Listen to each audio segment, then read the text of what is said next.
My parents left me at a gas station as a joke. Let's see how long it takes him to get home. I never went back 20 years. Later, they finally found me this morning. 39 missed calls. I never thought I'd be sharing this story, but after seeing a TikTok about parents teaching their kids a lesson, something in me just snapped. I'm 36 now, but I can still smell the gasoline and feel the hot summer air. From that day 20 years ago, my parents, Gerald and Denise, were what you'd call tough love enthusiasts growing up. Everything was a life lesson or a character building exercise they'd do. Things like wake me up at 3 a.m. to mow the lawn because I forgot to do it the day before, or make me walk to school in the rain when I missed the bus even, though mom was heading that direction. Anyway, that July morning started like any other summer day. We were driving back from visiting my sister Sabrina at college, about 4 hours from home. I was in the back seat, half asleep, listening to my iPod. Yeah, dating myself here, Dad. Needed to get gas, so we pulled into this middle of nowhere station off I-95 Scott. Go get me a coffee, Dad barked from the driver's seat. I dragged myself out, grabbed his cash, and went inside. The cashier was this older guy who looked half dead from the heat. The coffee machine was broken, so I had to wait while he made a fresh pot. When I came back out, the car was gone. At first, I thought they'd moved to a different pump. Then I noticed our beat-up Camry pulling onto the highway. I stood there, coffee getting cold in my hand, watching their taillights disappear. My phone buzzed. A text from Mom. Let's see how long it takes you to get home. Consider this a lesson in problem solving. That smiley face. I tried calling straight to voicemail every time. After about 20,000 minutes, Mom sent another text. Don't bother calling. Your father says you need to figure this out yourself. See you when you make it home. Here's the thing, this wasn't even the worst thing they'd done. 2 years earlier, they'd locked me out of the house in February because I got a C+ in chemistry. Maybe a night in the cold will help you focus on your studies. That time I broke into our garage and slept there. They were pissed about the broken window, made me pay for it with my McDonald's money. Standing there at that gas station, something just clicked, or maybe broke. I looked at that coffee in my hand, still steaming, and realized I was done. Just done. I had about $140 saved up from my summer job at the local pool. My backpack was in the car, but I had my wallet and iPod. I went back inside and asked the cashier where the nearest bus station. About 2 miles that way, he said, pointing you. Okay, kid. Yeah, I said, just need to make a call first. Called my Aunt Lola, Mom's sister, who they'd stopped talking 2 years ago because she enabled bad behavior by buying me a phone when they took mine away. She picked up on the second ring. They left you, where what happened next is kind of a blur.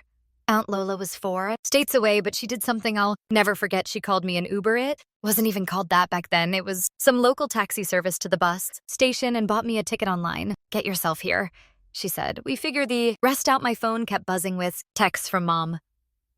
Don't you dare call Lola. You better be walking home, young man. Your father is very disappointed. This attitude of yours needs to stop. I blocked their number, turned off my phone, got on that bus, and watched the countryside roll by for 6 hours. The look on their faces when they came home to an empty house must have been something I heard later from Sabrina, that they drove back to the gas station that night, expecting to find me waiting. They filed a missing persons report, but it got dismissed quick when Aunt Lola sent over the emancipation paperwork she'd already started filing. That was 20 years ago. I finished school living with Aunt Lola, got my GED, then some certification built. A life, got good at fixing things, started my own business, met someone, had kids of my own. Never played any teaching games with them. I thought that chapter of my life was closed, but yesterday my office phone rang. The caller ID showed a number I hadn't seen in 2 decades. I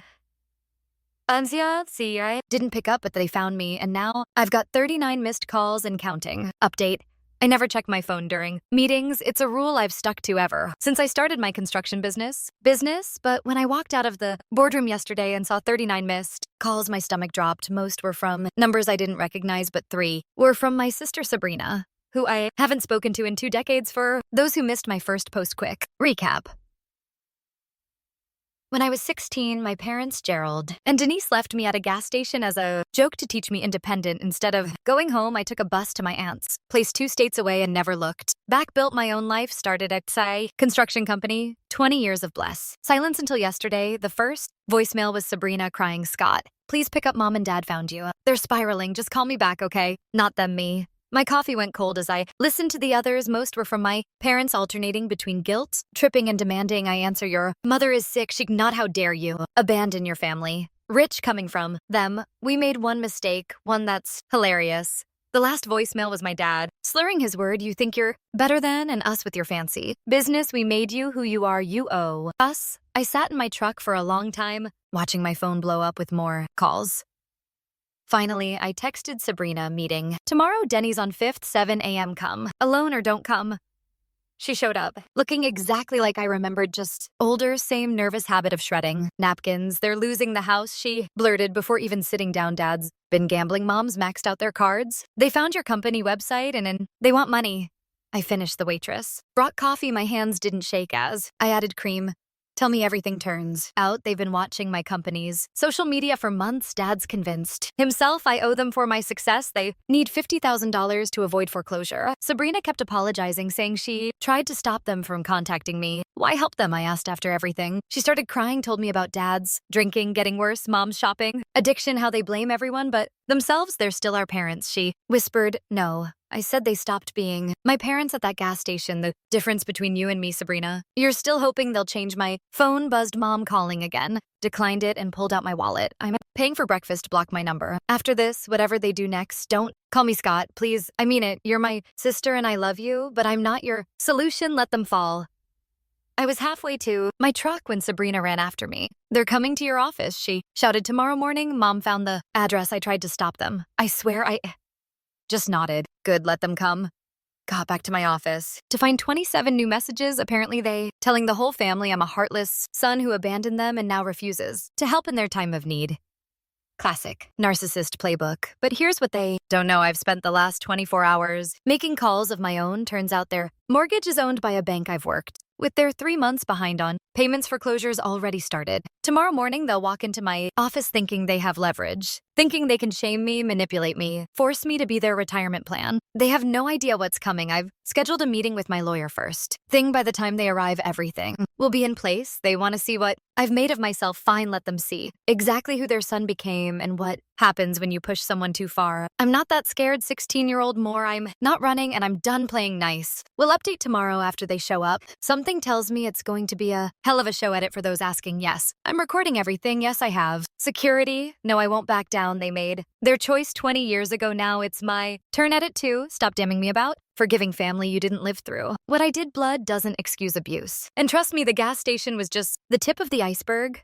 Update 2. Hey, Reddit, a lot has happened since my last post. I wasn't planning to update so soon, but after what went down yesterday, I need to get this off my chest. I was in my office going through invoices when Jenny, our receptionist, called. Scott, there's a couple here insisting on seeing you. They say they're your parents. My stomach dropped. I'd been expecting this since they found me, but it still hit hard. I told Jenny to send them up. Might as well face this head on. Through the glass walls of my office, I watched Gerald and Denise walk in. They looked older. Worn down. Dad's trademark mustache was gray now, and Mom's dyed blonde hair couldn't hide the deep wrinkles around her eyes. They were wearing their Sunday best, the same cheap dress Mom wore to church, and Dad's ancient brown suit that never fit right the moment they walked in. Mom burst into tears.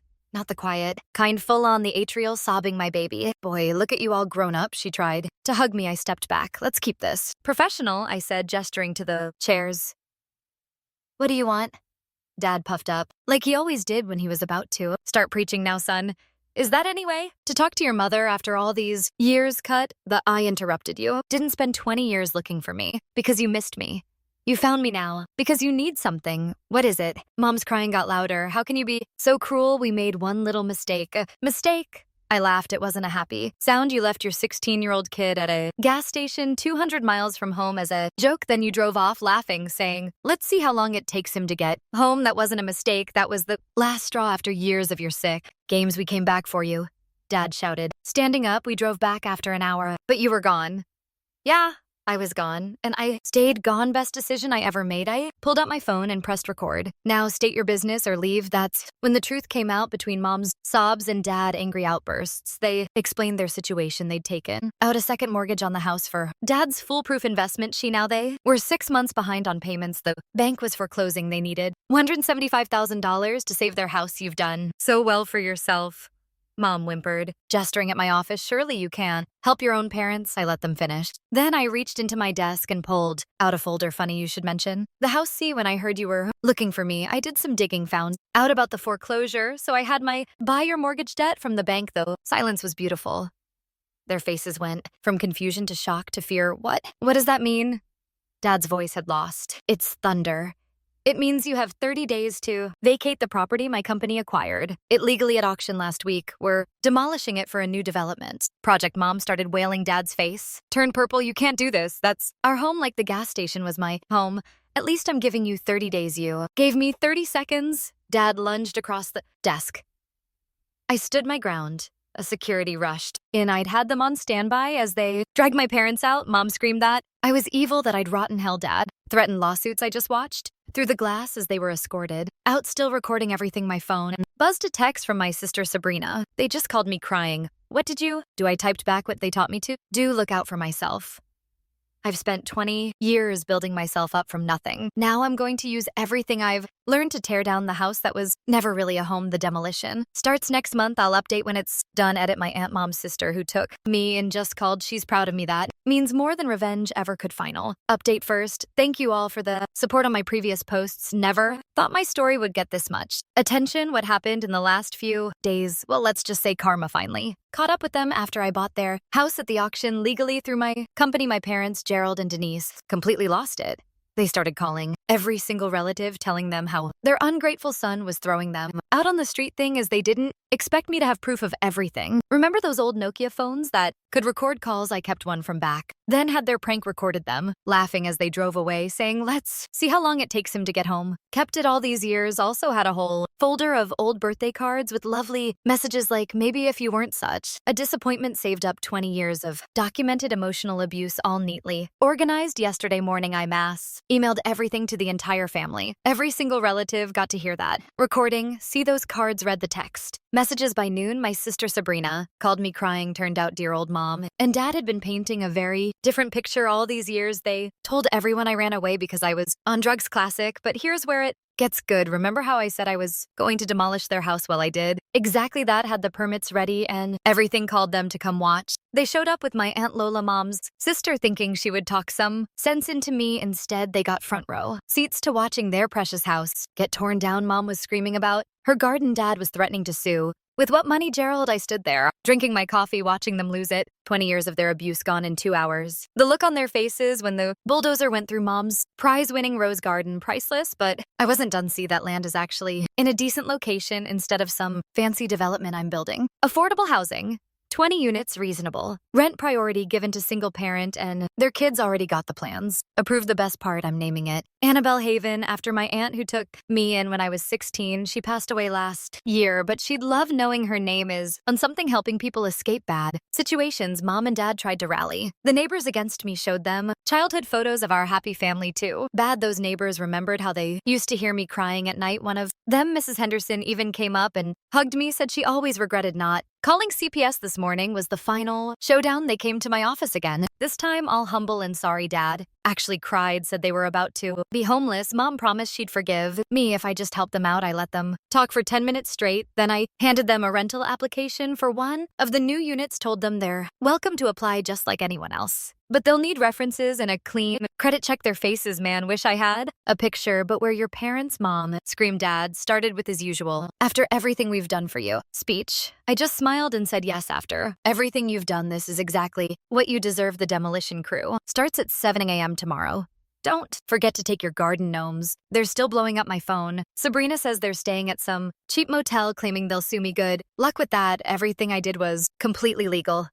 Their house goes down tomorrow, and I'm going to live stream it on Instagram for the whole family to see. You know what? What's funny? For years, dreamed of revenge, imagined all sorts of crazy scenarios, but in the end, just letting them face the consequences of their action feels better than anything I could have planned. They threw away their son over a cruel prank, and now they get to watch as everything they built gets torn down to help people they would have looked down on. Tomorrow, I'm bringing lawn chairs and popcorn to watch their house come down. Anyone want to join? Edit, to those asking, yes, I'm really going through with the affordable housing plan, already partnered with a local nonprofit to handle applications. And no, I won't be reconsidering my decision. Some bridges deserve to stay burned. Edit, too, for those asking about my sister Sabrina and I are working things out. She was only 8 when everything happened. Can't blame her for believing their lies were getting coffee next week. Edit, 3 holy. This blew up. Thanks for all the award. And to those saying I'm being too harsh, try being left at a gas station at 16 and see how forgiving you feel.